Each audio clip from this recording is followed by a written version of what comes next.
Boa noite, estamos iniciando o Passando a Limpo, programa de entrevistas e debate de ideias da Rede Record. Os convidados desta noite são o deputado federal José Carlos Aleluia, que é o líder do PFL na Câmara, e o delegado José Francisco de Castilho Neto e o perito Renato Barbosa da Polícia Federal, que já estão aqui comigo. Este programa foi gravado na última sexta-feira. Delegado Castilho, perito Renato Barbosa, boa noite, obrigado por terem atendido o nosso convite. Os telespectadores devem estar acompanhando essa história de 30 bilhões remetidos para o exterior. Pode ter sido uma remessa legal ou ilegal. O fato é que é dinheiro aparentemente sujo, mandado por meio de uma agência, preponderantemente por meio de uma agência do Banestado do Paraná, em Nova York, da onde esse dinheiro saiu, deu grandes voltas e que está sendo alvo de uma investigação do delegado Castilho. Delegado, como é que começou essa história? Como é que descobriram isso? Essa história começou logo depois da CPI dos precatórios. O procurador da República, Dr. Celso Treis, muito inteligentemente, quebrou o sigilo bancário de todas as CC5 do país e percebeu que o fluxo de dinheiro por aquelas contas era totalmente incondizente com a realidade e a própria característica das contas. Aí começou uma investigação da Polícia Federal que se arrastou por anos, chamada Operação Macuco, na delegacia de Foz do Iguaçu, da qual eu, 3 ou 4 anos depois de seu início, tive a felicidade de participar dos trabalhos e coordenar a investigação.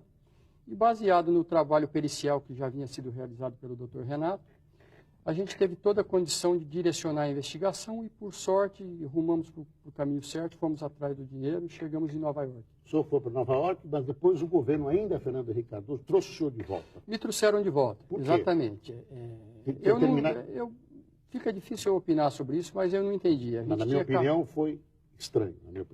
A gente tinha acabado de descobrir a ponta de um iceberg, mostrando uma sujeira, que envolvia a alta cúpula do governo brasileiro. Isso, a administração sabia. Alta cúpula do governo? Do governo. Tinham nomes de políticos, nomes relevantes. Nós descobrimos isso em... Do governo ou ligados ao governo? Parlamentares, pessoas da cúpula da política, do poder, pessoas com alta influência dentro do governo, ligado ao governo, etc. Esses nomes estão disponíveis para os telespectadores? Não. Isso corre em segredo de justiça. Nós nunca falamos, jamais iremos falar antes do final do inquérito. Já há segredo de justiça decretado a esse respeito? Sim, segredo de justiça foi decretado no início dos inquéritos. E, muito estranhamente, eu fui afastado das investigações logo depois que a gente retornou dos Estados Unidos. Essa viagem se deu em janeiro de 2002. Então, o governo já sabia dessa investigação, do tamanho dela. Mas depois o senhor foi mandado pelo governo Lula e, novamente, trazido para o Brasil. Eu avisei que a gente estávamos no ápice da investigação. E foi alegado falta de dinheiro, eu não quero questionar e nem quero estabelecer crítica. Só que a gente estávamos no ápice e estamos no ápice. A confiança das autoridades americanas foram alcançadas. O sigilo bancário dentro de Nova York foi afastado como nunca antes imaginado. O senhor obteve, por que auxílio das autoridades americanas? O governo pediu ou o senhor conhecia alguém? Como é que aconteceu isso? Isso aconteceu de forma muito espontânea, mostrando o trabalho, a força da investigação, o volume de dinheiro que tinha passado por lá. Os americanos ficaram abismados e confiando no trabalho da Polícia Federal Brasileira, a qual eu represento juntamente com o perito Renato, doutor Renato. Ganhamos a confiança de alguns setores do sistema financeiro americano, do Banco Central, do órgão controlador da moeda, do FBI, do Ministério Público Federal e principalmente do Ministério Público Distrital americano, o qual se empolgou e fomentou uma investigação própria lá, que hoje está em andamento. Inclusive, eu tenho recebido telefonemas deles, eles estão perguntando por que a equipe não está mais lá. Agora, o Senado ia fazer uma CPI, resolveu não fazer. Parece que a Câmara dos Deputados também ia fazer uma CPI. Nas últimas horas, nesta sexta-feira, nós estamos informados que provavelmente irá recuar. Qual seria a importância de uma CPI? Olha, como técnico, fica difícil eu opinar no campo político. Mas, obviamente, falando como cidadão, uma CPI é muito importante. Porque nós estamos sabendo que estamos lidando com pessoas poderosíssimas e dentro de pessoas que estão no poder até hoje, ou que estão ou que estiveram, que interferem na política brasileira. Então é difícil se imaginar que a Polícia Federal está ligada ao Executivo do jeito que que vai ter a autonomia necessária para fazer esse tipo de investigação. E é importante observarmos que são 30 bilhões de dólares, não são 3 mil dólares nem 30 mil dólares, são 30 bi, é um número difícil até de se imaginar. O senhor precisa de mais tempo de investigação no exterior? Ou o senhor já trouxe a documentação suficiente para investigar aqui, continuar até o fim? O senhor imagina que seja suficiente aqui no Brasil? Não, muito pelo contrário. Um rastreamento internacional desse porte só se faz no exterior. Na onde a coisa está acontecendo? Em Nova York. Nós temos que estar lá investigando passo a passo, quebrando cada um do sigilo bancário de cada uma das contas e prosseguindo até o destino final do dinheiro.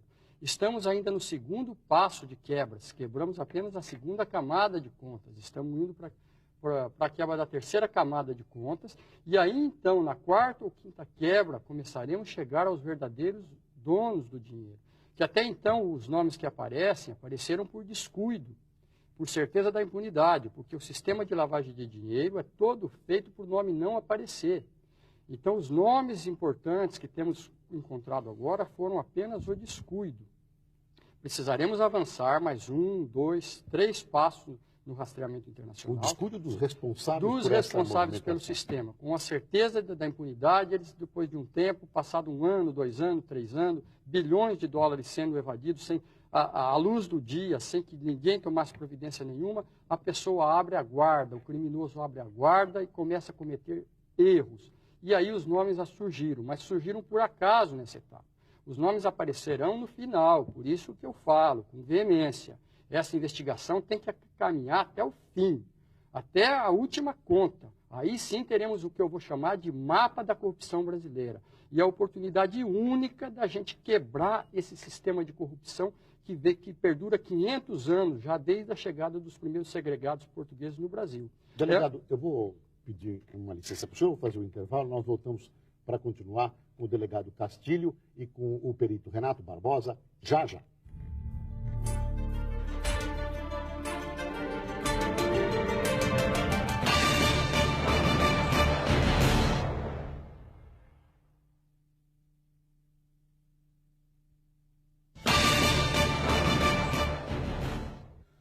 Delegado, o senhor tem tido também apoio, vocês dois, apoio do Ministério Público?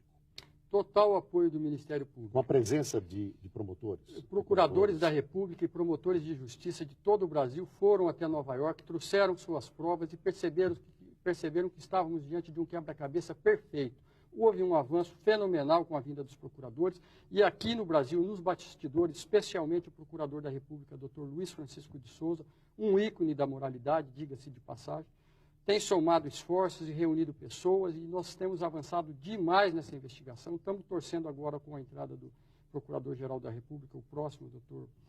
Cláudio Fonteles, e acredito que nós estaremos muito seguros com a parceria do Ministério Público. Estamos produzindo uma prova criminal irrefutável para ser usada pelo Ministério Público. Se não houver CPI, a investigação da polícia continua. O senhor acredita que o senhor volta para Nova York? Me parece que não. Olha, eu acredito na nossa capacidade de trabalho, eu acredito que o pessoal já entendeu a grandeza de tudo que foi praticado, do know-how que As suas chefias pensam assim, será? Eu gostaria de não me manifestar sobre esse detalhe. Mas o senhor gostaria de voltar? Eu quero acabar essa investigação. Eu tenho como acabar, juntamente com o doutor Renato, nós temos como fazer esse mapeamento, esse mapa da corrupção até o fim. Me deem uma chance. Dá para recambiar esse dinheiro e localizar exatamente quem são os donos dessas contas? É factível isso? É uma pergunta muito interessante. Dinheiro é difícil de você localizar, porque ele é fluido. Mas o mais importante dessa história é exatamente isso. Não é importante o retorno desse dinheiro, porque 30 bilhões roubaram nesse período e continuarão roubando, e já estavam roubando antes de eu nascer. O importante neste caso é sabermos que estamos diante de uma possibilidade única de fazermos uma prova cabal contra essa banda podre da política nacional e banda podre do empresariado, para o expurgo dessa turma do cenário político nacional e para que não se roube mais. Então, se não recuperarmos esses 30 bilhões, pouca diferença faz. Entendeu? É a chance única que nós temos de fazer uma prova cabal e irrefutável. Aí o Ministério Público terá todo o prazo prescricional, que sobe além dos 10 anos, para processar e condenar essa turma. Delegado, uma das contas chama-se Tucano e a acusação que houve aí com papéis divulgados é que ela pertenceria a agente ou, enfim, seria uma conta ligada ao PSDB. E eu me imagino na seguinte situação. São pessoas inteligentes, até que estão fazendo uma manobra esperta. Não lhe soa estranho que essas pessoas teriam posto o nome de Tucano numa conta ligada ao PSDB? No início eu pensei isso também, mas as coincidências são tantas que me gera, no mínimo, a vontade de investigar isso até o fim, detalhe a detalhe, passo a passo. E é perfeitamente factível fazermos isso, e é perfeitamente respondendo a sua pergunta, como bem colocou o doutor Renato, é perfeitamente factível a gente estabelecer todo o caminho percorrido pelo dinheiro até o seu destino final, identificarmos seus proprietários e fazermos uma prova documental irrefutável e vamos esclarecer se é só coincidência, se os nomes que aparecem lá, que coincidentemente coincidem com algumas pessoas do cenário político nacional, se é só uma coincidência, isso a gente tem como constatar. E por que essas pessoas não teriam tomado cuidado de se manter anônimas, totalmente com biombo, se escondendo? Foi como eu disse. Essa cultura da corrupção brasileira, ela vem de longa data. A cultura da impunidade caminha paralela. Essa turma não se preocupou. Isso é uma verdade, eu estou convencido disso. Não se preocuparam e deixaram as falhas. O dinheiro deixa rastro, deixa impressão digital e a Polícia Federal tem como avançar até o final. Isso eu estou dizendo agora, eu quero que fique registrado e eu ainda vou trazer esse resultado para o país e para a nação, juntamente com os demais integrantes da equipe da Polícia Federal. O senhor está mexendo com forças, como o senhor mesmo identifica, muito poderosas.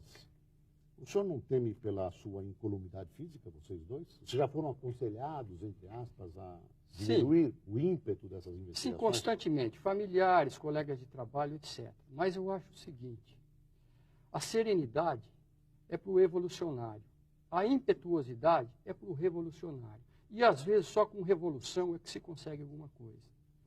Me é difícil conciliar o sono à noite, só de pensar nas crianças que estão na rua, desnutridas, abandonadas, etc. E eu sei que, por trás de tudo isso, está o quadro de corrupção. A corrupção é o crime dos crimes, e ela permite todo o desenvolvimento do resto de todas as outras categorias criminosas. Então, eu acho que precisa ter gente para avançar contra isso aí. E eu estou a fim de fazer a investigação como técnico, percebi que ela é viável, a sociedade brasileira, a opinião pública está enxergando isso, e agora é hora de fazermos isso. O governo americano tinha reclamado do senhor? Olha, isso é um absurdo. Foi uma carta que veio do governo americano, uma carta técnica, que está sendo explorada politicamente para me descredenciar. É tipo daquele assassinato moral, que eu também não entendo por quê, contra a pessoa. Autoridades e autoridades americanas têm elogiado o trabalho da Polícia Brasileira, inclusive os representantes do Ministério Público de Nova York estão indignados, perguntando cadê a equipe de brasileiro que veio aqui, tanto avançou na investigação e foi embora de repente e não voltaram mais? O senhor já foi ameaçado, delegado? Algumas vezes, algumas vezes. Nesse caso? Por exemplo, na presença das procuradoras, duas procuradoras, a doutora Valquíria, a doutora Raquel, o doutor Renato, o cônsul-geral do Brasil em Nova York falou que esteve no Brasil e que minha cabeça estaria a prêmio. É um absurdo. É um absurdo. Na frente das disse isso pessoalmente, na frente das duas procuradoras, a sua cabeça está a prêmio, doutor. Falei, obrigado pela informação. Eu vou tomar um pouco mais de cuidado. Delegado, eu desejo boa sorte para o senhor. Peço que vocês dois tomem cuidado. Eu acho que, nesse momento, o país precisa do trabalho dos senhores. Cumprimento pela coragem, pelo trabalho técnico profundo e pelos objetivos nobres que esse trabalho encerra.